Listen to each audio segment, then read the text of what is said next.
خبریں یہ آ رہی ہیں کہ 80% سورج کل گرہن ہوگا۔ اس بارے میں اسلامی حکام کیا ہیں، شریعت کیا کہتی ہے، اس کے لیے علماء نے سوچا ہے کہ کچھ باتیں عوام تک پہنچائی جائیں،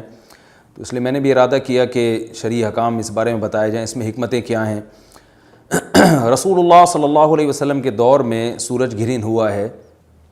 آپ صلی اللہ علیہ وسلم کے نرینہ اولاد نہیں تھی، آپ کو اللہ نے اولاد دی اور آپ کے بیٹے کی موت واقع ہوئی۔ یہ ایک بہت بڑا حادثہ تھا اس وقت، کیونکہ عرب میں نرینہ اولاد کی بڑی ویلیو تھی۔ آپ صلی اللہ علیہ وسلم کو اللہ نے بیٹیاں دیں، بیٹا نہیں دیا، اور بیٹا دے کے اٹھا لیا، تو ایک بہت بڑا واقعہ تھا، اور اللہ کی قدرت کے اسی دن سورج بھی گرہن ہو گیا۔ تو عرب یہ کہا کرتے تھے، زمانہ جاہلیت میں یہ بات مشہور تھی کہ کوئی بہت بڑا دنیا میں واقعہ ہوتا ہے تو سورج یا چاند گرہن ہو جاتے ہیں۔ اسی دن سورج بھی گرہن ہوا تو یہ بات پھیل گئی کہ محمد صلی اللہ علیہ وسلم سید الانبیاء رسول اللہ صلی اللہ علیہ وسلم کے بیٹے کی چونکہ موت واقع ہوئی ہے اس لیے سورج گرہن ہوا ہے۔ آپ صلی اللہ علیہ وسلم نے اس بات کی تردید فرمائی اور آپ نے فرمایا ان الشمس والقمر آیتان من آیات اللہ لا ینکسفان بموت احدہم، کہ سورج اور چاند اللہ کی نشانیوں میں سے ایک نشانی ہے، لا ینکسفان بموت احدہم آیاتہ،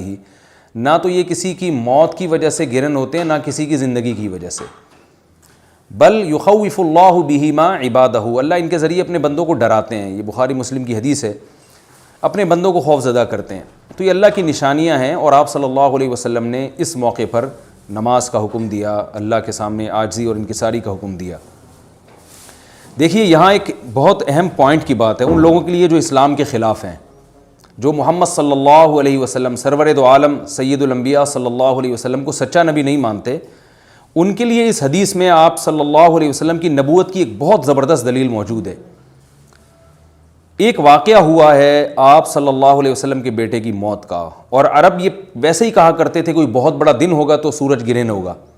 تو کوئی بھی شخص جو جھوٹا نبی ہو، آپ خود بتائیے کہ کیا وہ ایسے موقع پہ اس واقعے کو اپنے حق میں کیش نہیں کرائے گا، اور وہ یہ کہے گا نہیں کہ میں تو پہلے ہی کہتا تھا کہ میں بہت بڑی شخصیت ہوں اور میرے بیٹے کی موت ہونا، ایک پیغمبر کے بیٹے کی موت ہونا ہے تو یقیناً یہ اس اللہ کی طرف سے ایک نشانیاں ہے، یہ نشانی ہے سورج کا گرہن ہونا، یہ بتانے کے لیے ہے کہ واقعی یہ بہت بڑا دن ہے، اور میں یعنی یہ بہت بڑا دن اس اعتبار سے کہ ایک نبی کے بیٹے کی موت واقع ہوئی ہے۔ لیکن آپ صلی اللہ علیہ وسلم نے یہ سب نہیں کیا، اور آپ نے بتایا کہ سورج اور چاند کے گرہن ہونے کا کسی کی موت یا زندگی سے کوئی تعلق نہیں، اور آج سائنس نے بھی ثابت کر دیا ہے کہ یہ ایک سائنٹیفک حقیقت ہے کہ جب زمین اور سورج کے درمیان چاند آ جائے تو سورج گرہن ہو جاتا ہے، اور جب چاند اور سورج کے درمیان زمین آ جائے اور سورج کی روشنی چاند تک نہ پہنچ رہی ہو تو چاند گرہن ہو جاتا ہے۔ تو یہ ایک اس میں عبرت کی بات بھی ہے ان لوگوں کے لیے جو آپ صلی اللہ علیہ وسلم کی نبوت میں شک کرتے ہیں۔ البتہ آپ صلی اللہ علیہ وسلم نے اس موقع پر ہمیں حکم دیا کہ اللہ سے تضرع اور عاجزی اور انکساری کی جائے، اپنے گناہوں کی معافی مانگی جائے، اور نماز آپ صلی اللہ علیہ وسلم نے پڑھی۔ اس پہ بھی بعض لوگ اشکال کرتے ہیں کہ یہ جب ایک نیچرل پروسیس ہے تو اس میں اتنا گھبرانے کی، کیونکہ حدیث میں آتا ہے آپ صلی اللہ علیہ وسلم بہت گھبرائے، تو اس میں گھبرانے کی کیا بات ہے؟ تو یاد رکھیے ہر نیچرل پروسیس جو ایک عام معمول سے ہٹ کر ہو اس میں انسان کے لیے ایک عبرت کی بات ہوتی ہے۔ ہم دیکھتے ہیں رسول اللہ صلی اللہ علیہ وسلم کے دور میں جب تیز ہوا چلتی تھی اور بارش سے پہلے ہوا چلا کرتی تھی تیز ہوائیں، تو آپ صلی اللہ علیہ وسلم گھبرا کے مسجد کی طرف دوڑتے، عاجزی انکساری کرتے، اللہ تعالیٰ سے یہ کہتے کہ اللہ تو نے تو مجھ سے وعدہ کیا کہ جب تک میں ان کے درمیان موجود ہوں تو ان کو عذاب نہیں دے گا۔ تو یہ خوف کا غلبہ تھا آپ صلی اللہ علیہ وسلم پر۔ کیوں؟ وجہ اس کی یہ تھی کہ یہی حالات قوم عاد اور قوم سمود پر بھی آئے ہیں۔ قرآن میں آتا ہے نا فَلَمَّا رَأَوْهُ عَارِضًا مُسْتَقْبِلَ أَوْدِيَتِهِمْ قَالُوا هَذَا عَارِضٌ مُمْطِرُنَا بَلْ هُوَ مَا اسْتَعْجَلْتُمْ بِهِ رِيحٌ فِيهَا عَذَابٌ أَلِيمٌ تُدَمِّرُ كُلَّ شَيْءٍ بِأَمْرِ رَبِّهَا فَأَصْبَحُوا لَا يُرَىٰ إِلَّا مَسَاكِنُهُمْ، کہ وہ بادلوں کو دیکھ کے کہنے لگے یہ تو ایک معمول کے مطابق بادل ہیں جو برسیں گے اور بارش ہوگی۔ تو پیغمبر نے کیا کہا کہ یہ بارش نہیں ہے بلکہ یہ وہ عذاب ہے جس کی تم جلدی کیا کرتے تھے، اور اس میں ایک ایسی ہوا ہے جو اللہ کے حکم سے ہر چیز کو ہلاک کر دے گی۔ اور پھر ان پر ایک ہفتہ عذاب آیا، اور قرآن کہتا ہے کہ وہ ایسے پڑھ کے ہلاک ہو گئے کہ فَتَرَ الْقَوْمَ فِيهَا صَرْعَىٰ كَأَنَّهُمْ أَعْجَازُ نَخْلٍ خَاوِيَةٍ، اے مخاطب اگر تو ان کو دیکھتا تو ایسے لگتا کھجور کے تنے ہیں جو اوندھے پڑے ہوئے ہیں۔ تو ایسے ہوا نے ان کو تہس نہس کر دیا۔ تو یہ عام معمول سے ہٹ کے جب بھی اس کائنات میں کوئی تغیر آتا ہے تو وہ اللہ کی نشانیوں میں سے ایک سائنٹیفک حقیقت بھی ہے، اس کی ایک لاجک بھی ہے، لیکن اس کے ساتھ ساتھ اللہ کی نشانیوں میں سے ایک نشانی بھی ہے، اور ایسی نشانی ہے جس سے ہمیں ڈرنا چاہیے کہ اللہ تعالیٰ کو اختیار ہے، وہ جب چاہے سورج کی روشنی چھین لے، چاہے کسی بھی طرح سے چھینے۔ اور یہ بھی ایک سائنٹیفک حقیقت ہے جو آپ صلی اللہ علیہ وسلم کی نبوت پر جس نے ایک مہر لگا دی ہے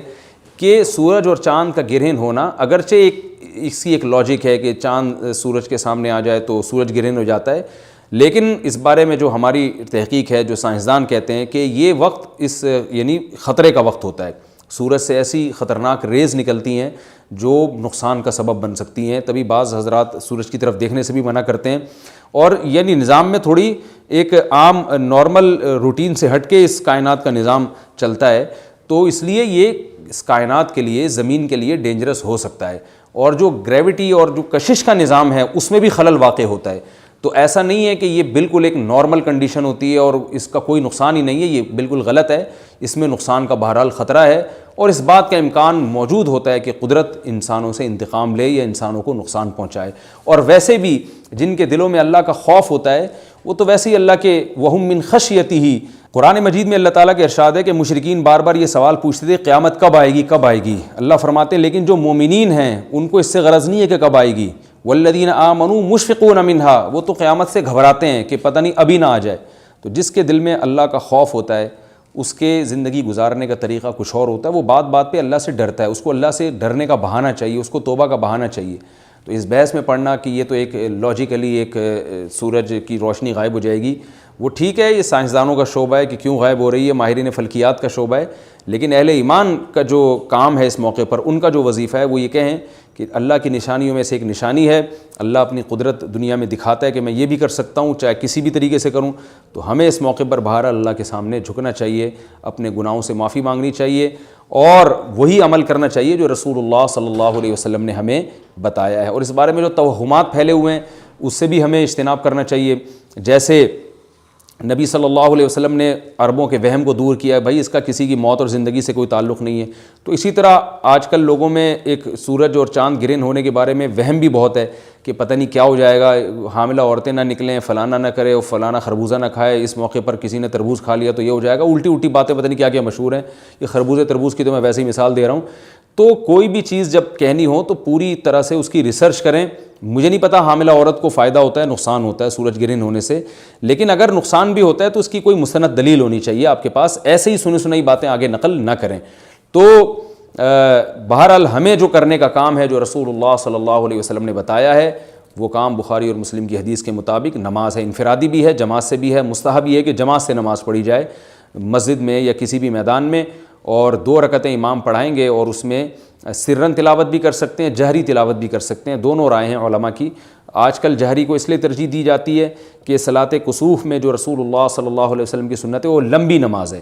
تو لمبی نماز پڑھیں گے تو اگر آپ آہستہ آواز سے پڑھیں گے تو لوگوں کو تھکاوٹ کا احساس زیادہ ہوتا ہے، جہری پڑھیں گے تو تھکاوٹ کا احساس کم ہوتا ہے، تو اس لیے دونوں قولوں پہ فتویٰ دیا جاتا ہے، وہ ایک قول راجح ہے اور ایک میں آسانی ہے، تو آسانی اس قول میں ہے کہ جہری تلاوت کی جائے، اس میں لوگوں کو نماز میں کھڑا رہنا آسان ہوتا ہے، تو لمبی سے لمبی نماز پڑھی جائے، اس میں 2 رکعتیں پڑھی جائیں اور خوب طول دیا جائے اس کو، اور اتنا طول دینا کہ لوگوں کا خطرہ ہو کہ نماز ہی چھوڑ کے بھاگ جائیں گے، یہ بہرحال درست نہیں ہے، کیونکہ آپ صلی اللہ علیہ وسلم نے امام کو مقتدیوں کی رعایت کا حکم دیا ہے۔ اور کوئی جماعت سے نماز میں شریک نہیں ہو سکتا تو گھر میں نماز پڑھیں، انفرادی نماز پڑھیں، نماز نہیں پڑھ سکتے تو توبہ استغفار کریں۔ بہرحال یہ وقت جو ہے توبہ استغفار کا ہے، اپنے گناہوں سے معافی مانگنے کا ہے۔ اللہ تعالی ہم سب کو عمل کی توفیق عطا فرمائے، وما علینا الا البلاغ۔